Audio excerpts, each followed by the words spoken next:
කරනයි ස්වාමීන් වහන්සේ. ඔබ වහන්සේට කල් වේලා තියෙන විදිහට මේ ප්‍රශ්නෙට උත්තරේ ලැබෙනවා නම් හොඳයි. ස්වාමීන් වහන්සේ දැන් භාවනාවක් කරන්න අපි හිතමු බුදුගුණ වගේ භාවනාවක් කරන්න තැන්පත් වෙලා අපි බුද්ධානුස්සතිය වඩනවා. එතකොට එතන මනෝ විඥාන ධම්ම මනෝ කියන තුන වැඩ කරනවා. ඒ අතර දැන් අපි හුඟක් උත්සාහයෙන් උනන්දුවෙන් ඒක කරන්න හදනකොට අපිට මොකක් හරි දෙයක් මතක් වෙනවා. ඒක ළමයා ඉස්කෝලේ ගියාද? එහෙම නැත්නම් හෙට වැඩට යන්න ඕනද? ඒ ආදී වශයෙන් එනවා.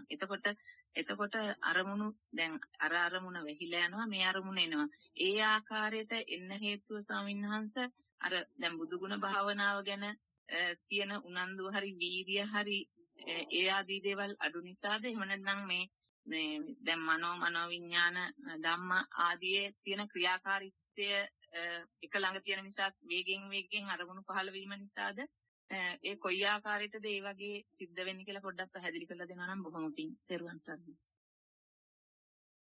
ඒකේ තියෙන්නේ මේ බුදුගුණ ආරම්මණය හිතට අලුතෙන් දානදී ඒක හයිය නෑ.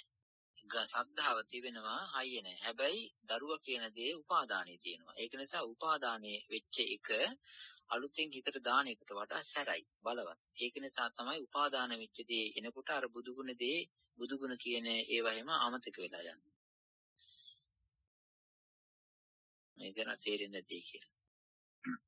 එහෙමයි ස්වාමීන් වහන්සේ බොහොම පිං. සාමාන්‍ය භාවනාව ගැන කතා කරනකොට ප්‍රශ්නයක් මතුවෙනවා. දැන් අපි කසින භාවනාව කරනකොට තමයි උදාහරණ වශයෙන් ආලෝක කසිනේ කරනකොට අපි එතනදී සිතේ ඇති වෙන අරමුණක් ඒ අරමුණ ඔස්සේ අපිට ධානයකට වෙන්න පුළුවන්. එහෙමනම් කාම ජවන වීතියක් ඊළඟ අර්පණ ජවන වීතියකට පරිවර්තන වීමත් උසන්වන්ස එහෙම වෙන්න පුළුවන්ද?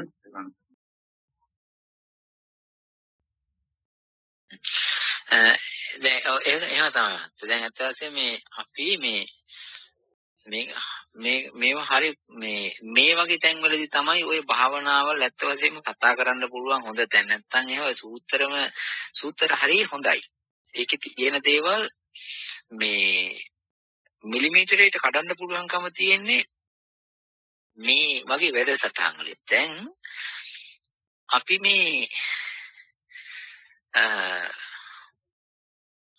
අපි හිතමු කසිනියක් අරගෙන මේ ආලෝක කසිනේ කියලා කසිනිය දිහා බලාගෙන ඉන්නකොට ඒකෙන් ගන්නේ අර ලේන කන්න වගේ ඔය වැඩිම ඔක සිද්ධ වෙන්නේ. ඉතින් පොඩ්ඩක් ඒ ආරම්මණය දිහා බලාගෙන ඉන්න ඇත්තෙන් හිතන. ඕක සිද්ධ වෙනවා. ඔටෝ සිද්ධ වෙනවා. ඕක ගිහිල්ලා මේ චක්කුද්්වාරික සිත් එක පීලියක් ගියයින් පස්සේ ඊට වඩා 4-5 ගුණයකින් වැඩි වෙලා යනවා මනෝද්වාරික සිත් පෙළවල්.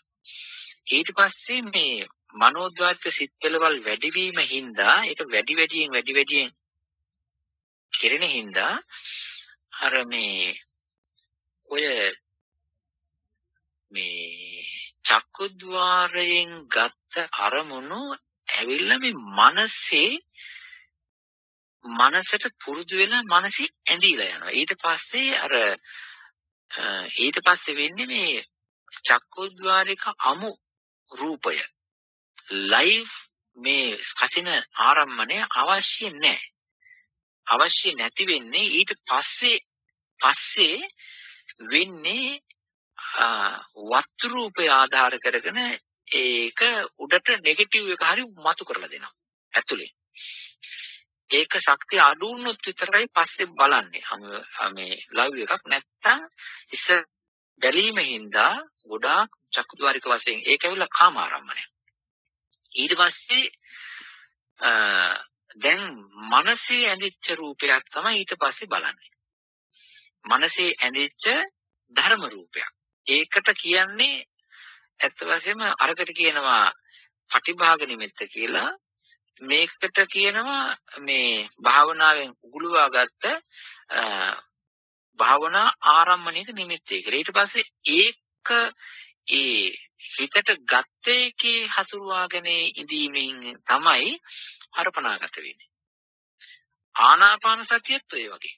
ආනාපාන සතිය කොච්චර ඔය බලාගෙන හිටියත් ඔය ආනාපාන සතිය කියන එකෙමුත් ඔය මේ ආස්වාස ප්‍රස්වාස කියනවා කියන එකෙන් ඒක දැනෙන එකෙන් මාරු වෙලා කය ඉස්සෙල්ලා කයෙන් කයටනේ දැනෙන්නේ.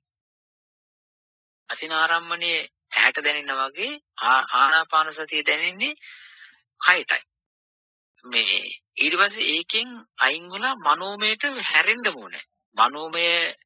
මනෝමය චිත්ත වීතියට මනෝමය ආරම්මණයකට පරිවර්තනය වෙන්නේ නැත්නම් භාවනාව දියුණුවෙන්නේ නැහැ. හැමදාම හෝඩිය පන්ති ඉන්න වගේ අර කයේට දැනෙන එක අරමුණු කරගෙන ඉන්නේ. කසිනේ ඉන්නේ ඒ වගේ කොච්චර බලාගෙන හිටියත් ඒක හැමදාම ඇවිල්ලා චක්කුද්්වාරික චිත්ත වීති සහ මනෝද්වාරික චිත්ත වීති හසුරුවන එක විතරයි. මේක මනෝද්වාරිකත් වෙලා මනෝද්වාරික චිත්ත වීති වලින් ඒක ඊට පස්සේ හෘදේ වස්තුවට සම්බන්ධ වෙලා මනසේ ඇඳිලා ඒක රෙජිස්ටර් වෙලා ඊට පස්සේ ඒකෙන් පෙන්නලා දෙන පිටුව දිහා බලාගෙන එහෙම නැත්නම් ඒකෙන් මතු කරලා දෙන ආරම්මණය දිහා බලාගෙන ඉඳලා ඒකින් ගියන් පස්සේ තමයි මනෝද්වාරික චිත්ත වීති වශයෙන් අර්පණා චිත්ත වීතිගත වෙලා තමයි ධානය වලටපත් වෙන්නේ. ඔය දියයි වෙන්නේ. තෙරුවන් සරණයි.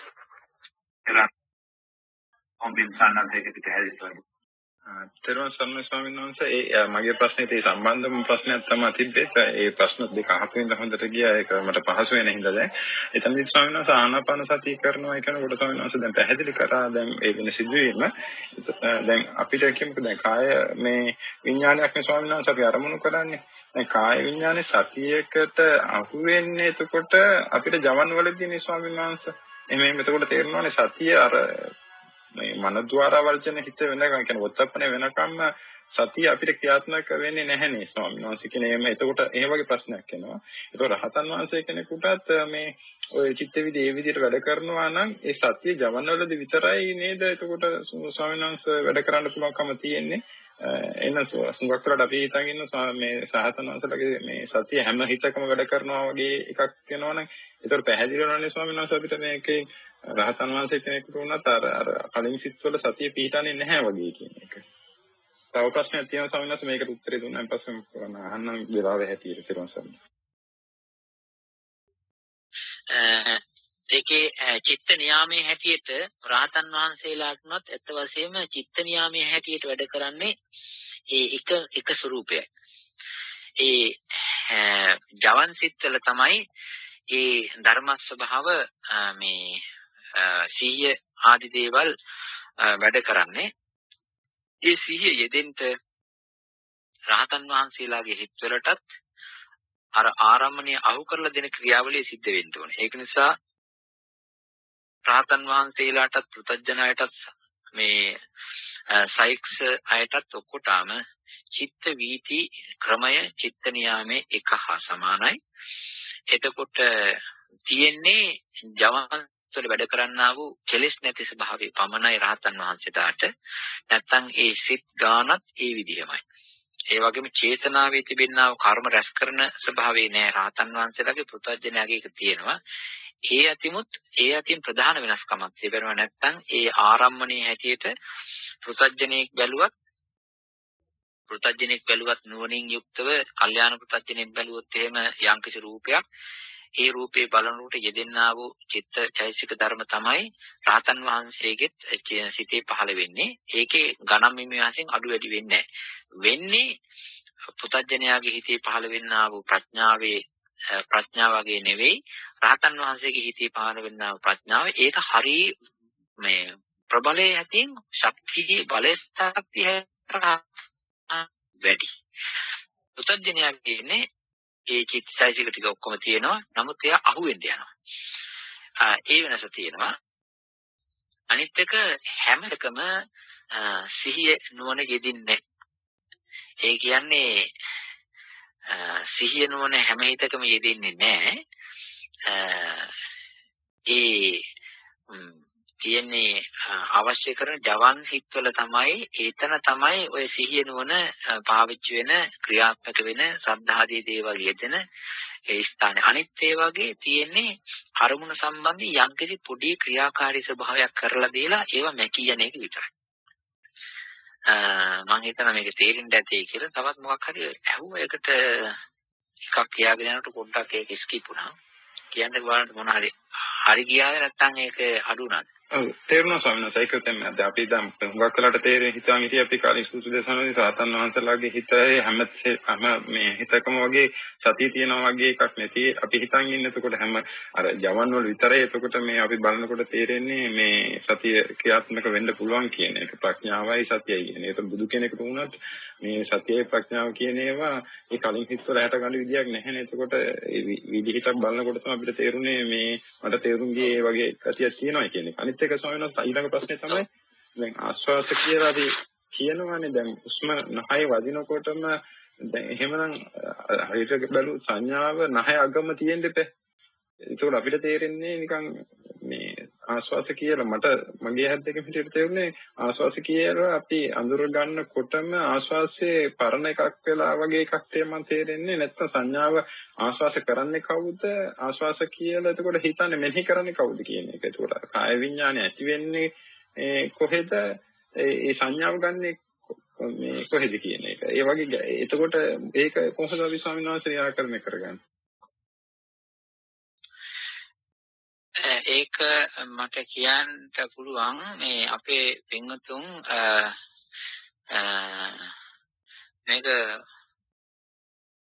මේක මම අදම කියලා දාලා ඉවර කරන්නම් කියලා හිතුණා. මම හිතනවා අපේ පින්වතුන්ට මේ තව මොනවාරි මේකට පරිබාහිර මොනවාරි ප්‍රශ්නයක් එහෙම තියෙනවා නම් අහන්න. මම එහෙනම් මේක හරියන්න හරි වරදින්න හරි මම මේක කියලා දෙන්නම් මේ වෙලාවේ. විනාඩි 10ක් විතර අරගෙන මොනවාරි ප්‍රශ්නයක් තියෙනවා නම් මේකට අදාළව මේ අපේ කාට හරි මහත්මියකට තියෙනවා අහන්නකො මේ මහත්යා කියපු එකට මේ උත්තරේ දෙන්න ඒකට උත්තරේ දෙන්න තව එකක් තියෙන ඒ කැලේ කියන්නේ නැතුව හොඳ නැහැ. මේ ප්‍රශ්නේම තියෙනවද? පිළිවන් කරන ස්වාමීන් වහන්සේ දැන් මෛත්‍රී භාවනාව කරනකොට දැන් අපි මේ මොහොතේ අපේ හිතට දැනෙන දුකක් කලින් ඇදිච්ච දුකක් මෙනෙහි කරලා මේ මෙවැනි දුකක් මේ මොහොතේ දුරස් වේවා කියලා අපි මේ මොහොතේ ඒ හිතට දැනීමක් කරනකොට එතනදී සිද්ධ වෙන්නේ කොහොමද ස්වාමීන් වහන්සේ? ඒක කියන්නේ පරණයි මතකයේ එහෙම දුරස් වෙන්න කියලා අපේ හිතින් මේ මොහොතේ අදිෂ්ඨාන කරනකොට ඒ වගේ පරණ ඇති කරගත්ත මතකයේ මොහොතට අපි නැති කරගන්නේ කොහොමද සාරණ?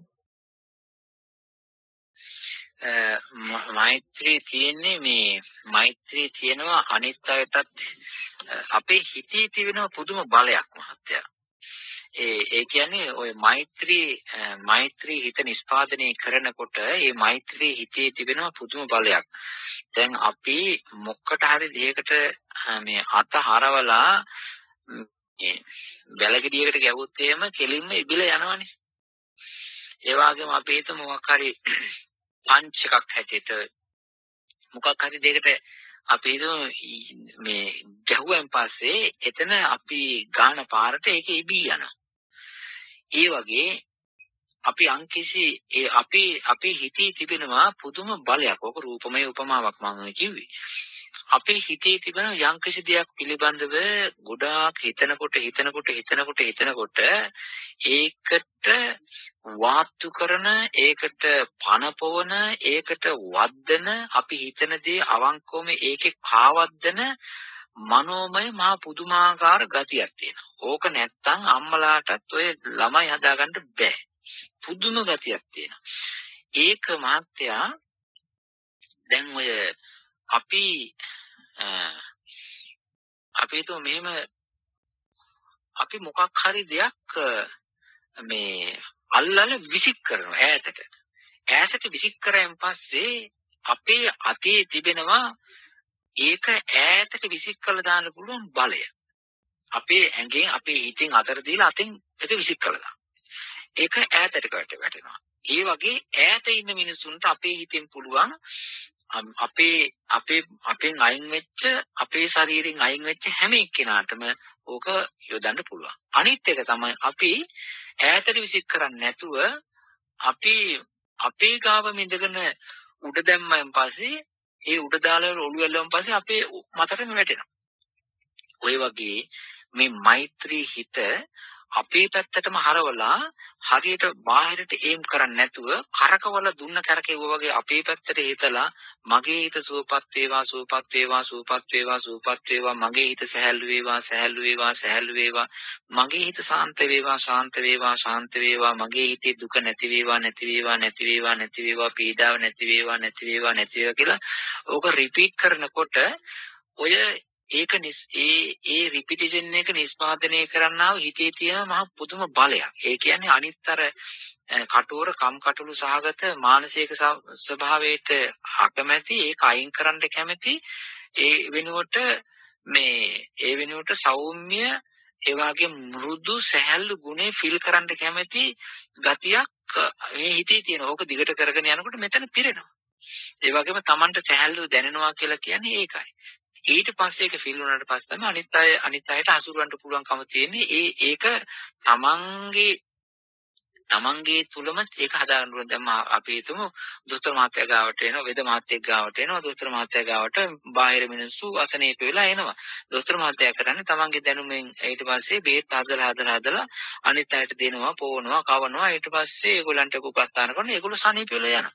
ඒ වගේම මේ දොස්තර මහත්තයාට එහෙම නැත්නම් වේද මහත්තයාටම හැදෙනවා ලෙඩක්. අර මිනිසුන්ට වගේ. වේද මහත්තයා මොකද කරන්නේ? කවුරුවත් නෑ හදලා දෙන්න. තමම හදාගත්ත බිව්වා. සනීප වෙනවා. ආන්න ඒ වගේ තමන්ගේ හිතින් තමන්ගේ ජීවිතේට හොඳ දේවල් පුරවාගෙන සැපවත් කර ගැනීම තමයි ඔය මෛත්‍රිය ඔය විදිහට තියෙන්නේ. තෙරුවන් සරණයි. තෙරුවන් සරණයි සානන්ත.